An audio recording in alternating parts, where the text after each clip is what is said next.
रामदूत मैं मात जानकी। कल हमने चिंतन किया था कि सुग्रीव से दोस्ती करनी है या नहीं करनी, ये भगवान राम जी और लक्ष्मण जी इस पर चिंतन कर रहे हैं। लक्ष्मण जी ने साफ कह दिया, भैया इससे दोस्ती नहीं करनी, और जो कारण बताए वो भी सारे वैलिड थे। राम जी केवल एक बात कहते हैं, हनुमान हमें इसके पास लेकर आए हैं, इसलिए हमें इसके साथ मैत्री करनी चाहिए। लक्ष्मण, श्री हनुमान जी कहते हैं प्रभु सुग्रीव से मैत्री करो, तो लक्ष्मण के विरोध के बावजूद भगवान सुग्रीव से मैत्री करते हैं, बाली को मारते हैं और सुग्रीव को किष्किंधा का राजा बनाते हैं। तो दूसरा प्रसंग है रावण का छोटा भाई विभीषण भगवान राम जी की शरण में आया है। वो दृश्य हमने देखा, समुद्र के किनारे सब वानर पहुंच गए। पता चल गया है कि रावण सीता को हरण करके लंका में ले गया है। हनुमान जी लंका में जाकर के सीता मैया से मिलकर भी आ गए हैं, और हनुमान जी ने बहुत कोशिश की रावण को मनाने की, समझाने की, लेकिन उसने एक नहीं मानी। तो युद्ध होगा, यही पर्याय है अभी इस वक्त का। युद्ध की तैयारियां हो रही है, और उस समय विभीषण आता है।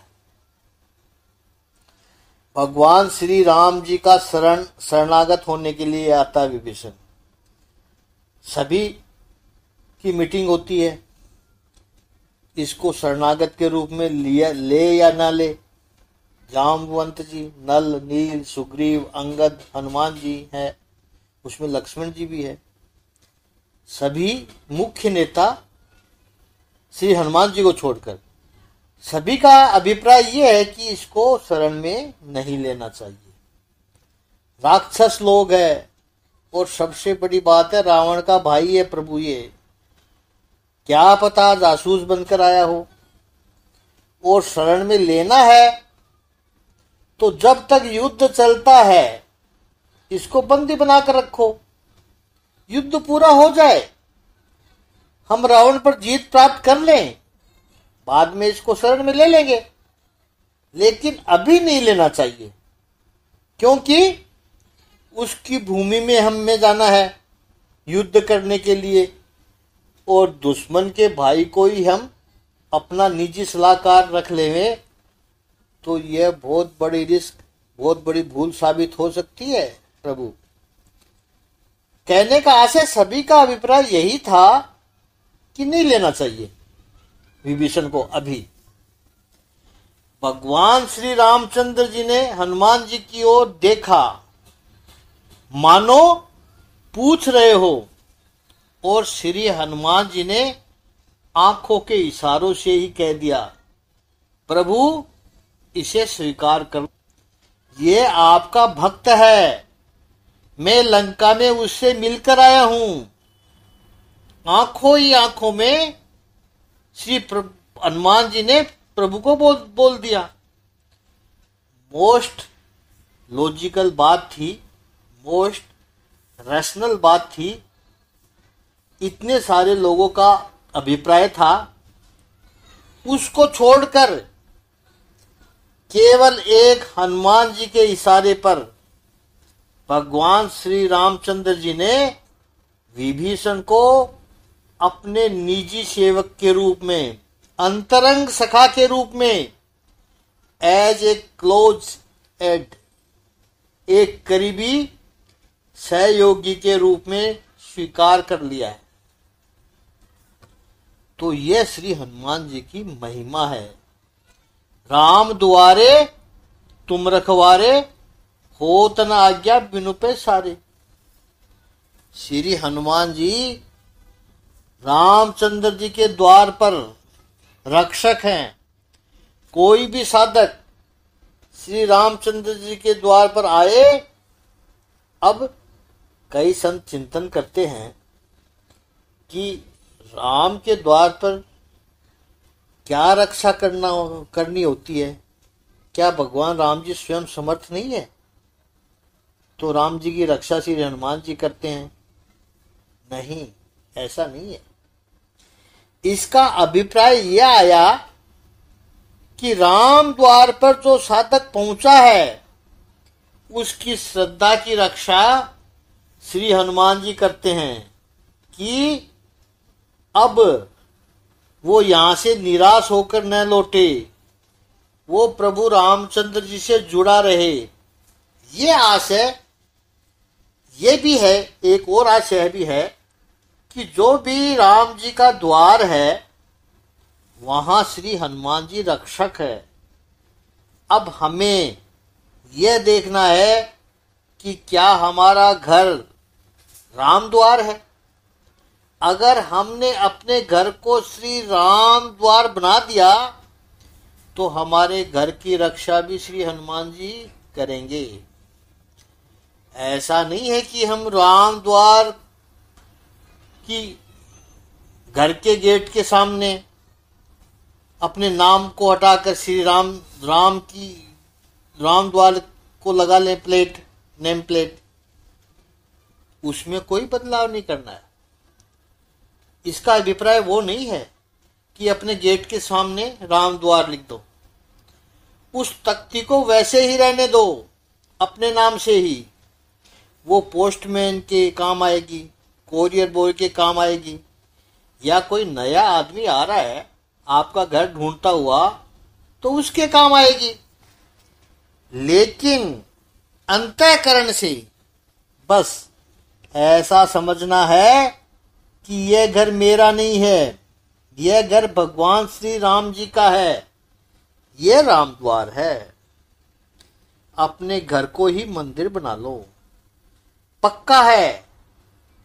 स्वामी जी कहते हैं, संत कहते हैं कि उस घर की रक्षा श्री हनुमान जी करेंगे ही।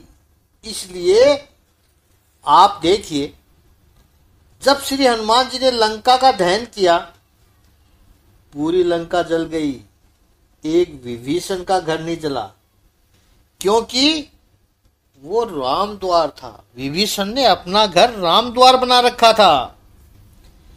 साधकों का अनुभव है कि जहां संत आवत रहे, कथा होई हरि हेतु, तुलसी ताके भवन की चौकी हनुमंत देत।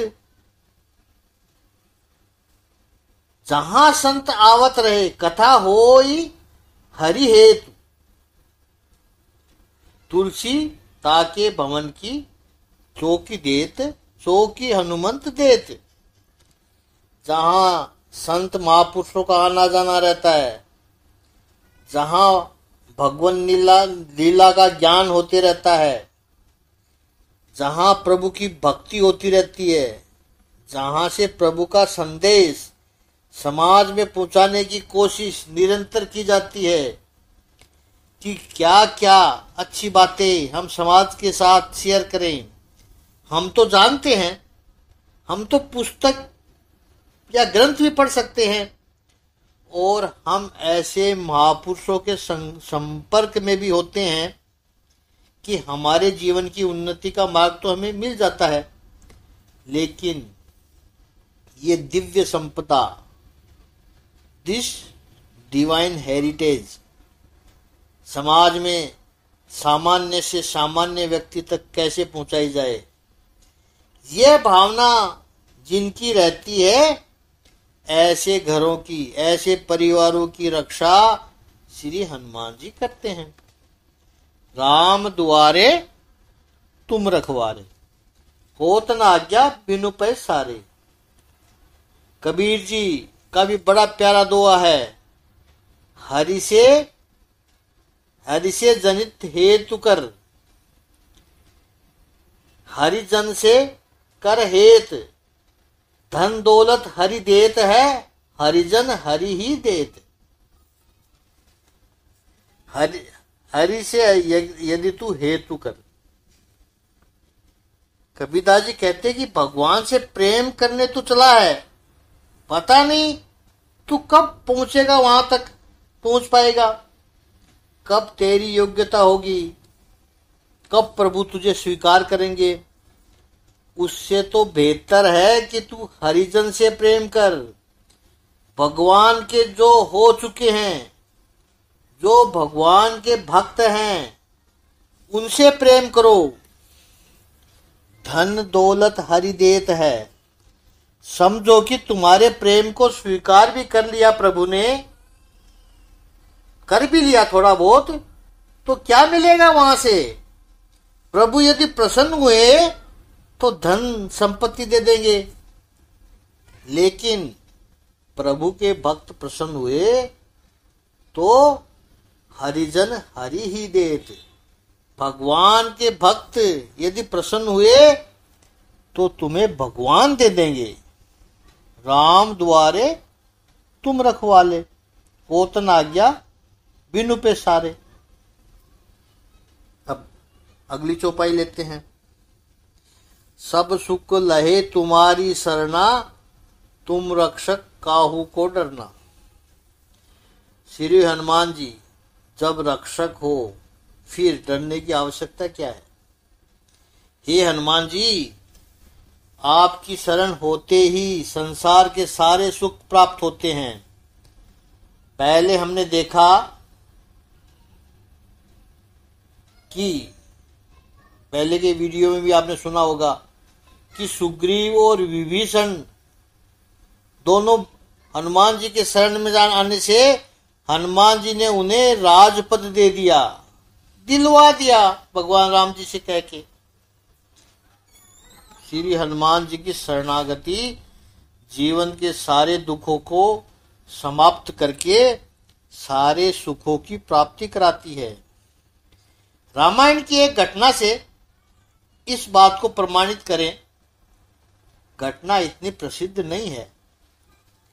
भगवान श्री रामचंद्र जी ने जब अश्वमेघ यज्ञ किया तो वो अश्व राजा वीरमणि की सरहद में प्रवेश किया। वीरमणि राजा ने उस अश्व को बांध कर रखा। बड़ा पराक्रमी राजा था। वीरमणि राजा युद्ध करना पड़ा। युद्ध हुआ, उसमें शत्रुघ्न और पुष्कर दोनों को हरा दिया उसने। वीरमणि ने श्री हनुमान जी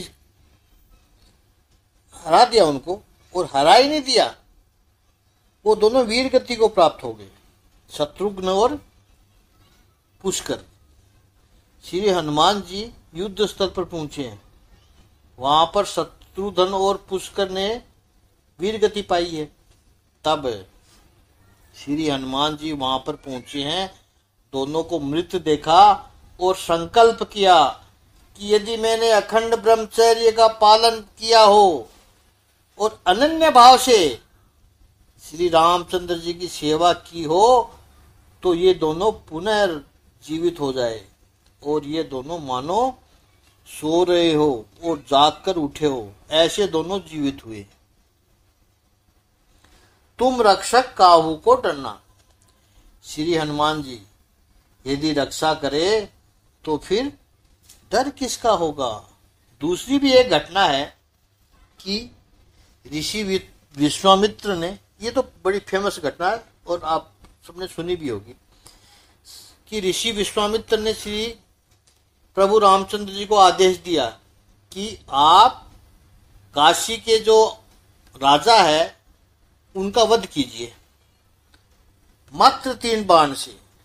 प्रभु ने कहा ठीक है, विश्वामित्र जी कह रहे हैं और वो तो कुल गुरु है और उनकी आज्ञा है, तो श्री रामचंद्र जी ने कहा अवश्य करूंगा मैं। काशी नरेश को यह पता चला कि ऋषि विश्वामित्र ने भगवान रामचंद्र जी को आज्ञा दी है और भगवान ने हाँ भी कर दी है कि मात्र 3 बाण से वो मुझे मारने वाले हैं। तो काशी नरेश ने श्री हनुमान जी की शरण ली है। हे नाथ, अब आप मेरी रक्षा करें। ये अद्भुत लीला देखिए आप कि स्वामी यानी भगवान श्री राम जी काशी नरेश को मारने का संकल्प कर चुके हैं, और काशी नरेश जब हनुमान जी की शरण में आए हैं तब श्री हनुमान जी ने कहा कि हम आपकी रक्षा करेंगे। मालिक कहता है कि मैं इसे मारूंगा, सेवक कहता है प्रभु हम उसे बचाएंगे।